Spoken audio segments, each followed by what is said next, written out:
Looking at the global situation, China today reported 52 new deaths, the lowest figure in more than 3 weeks. Over 2,700 people have died from the virus. All the new deaths were in the outbreak epicenter of Hubei province, which accounted for 401 of the 406 new infections reported today. And that brings the total number of confirmed cases in mainland China so far to around 78,000. The number of fresh cases has declined in the country, with multiple provinces reporting 0 new infections in recent days. Meanwhile, China's wildlife farming industry, valued at $74 billion, has been permanently shut down.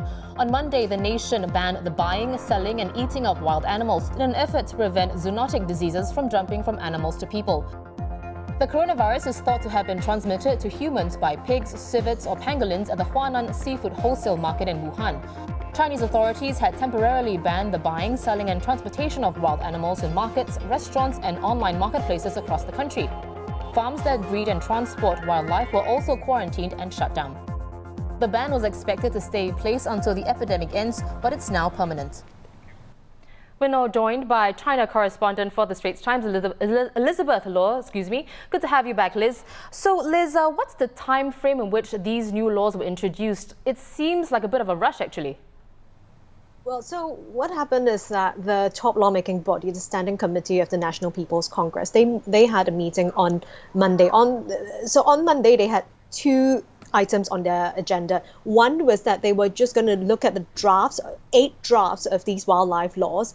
And the second was that they're going to talk about whether or not the 2 sessions will be postponed. Why I bring up the 2 sessions? Because that is an important, this is basically China's parliament. So that session was when they were meant to have basically pass these wildlife laws. But because of the virus, the outbreak, you can't have something like 2,000 people descending on Beijing from all over Wuhan. Firstly, the outbreak is still going on. And secondly is that a lot of these provincial committees, they haven't had their own provincial meetings yet. So you can't come to the national level without having discussed what sort of legislation you are passing or your agenda for the rest of the year. So that couldn't happen. So they've postponed that major parliamentary meeting, which means that if they want to pass this law, they had to rush it through. So during a special fast-track process, these 8 new wildlife laws were passed on Monday. Now, Liz, let's dive a bit deeper. Now, what exactly do these new laws mean?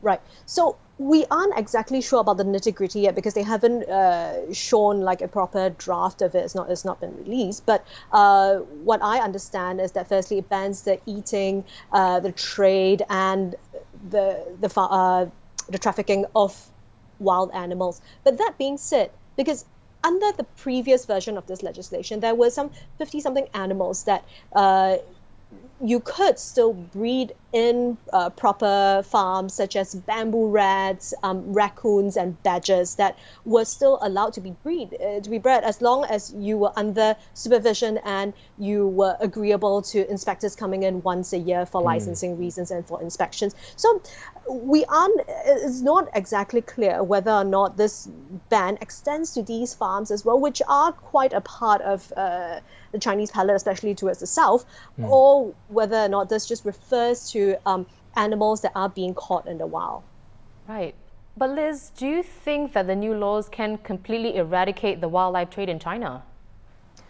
Well, I mean, as I said, this is a country that has a very long history that dates back thousands of years, where people do believe that eating certain animal parts or certain types of animals would have herbal medicinal properties, or even rejuvenation properties. So whether or not it can actually work, I mean, I spoke to a few people. I spoke to Mr. Rohit Singh of WWF, and he says that, this is a promising start, and there have been laws that have worked in China previously, because he said that initially they were thinking of lifting a ban on the sale of tiger bones, which is very, very serious, and now they've actually postponed that, so tigers are safe for now. So he says that it is promising that they are doing this, but of course you can't just have a ban, because bans usually just drive the markets underground or out of the country, just like what is happening with the pangolins now.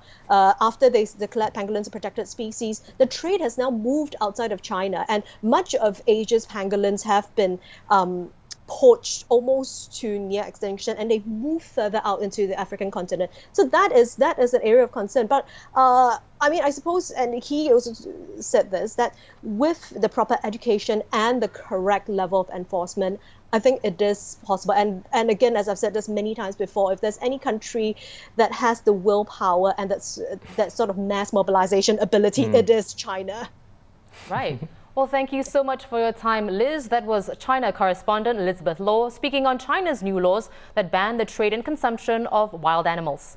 And those are your top stories. Keep up to date with news in Singapore and around the world at straitstimes.com.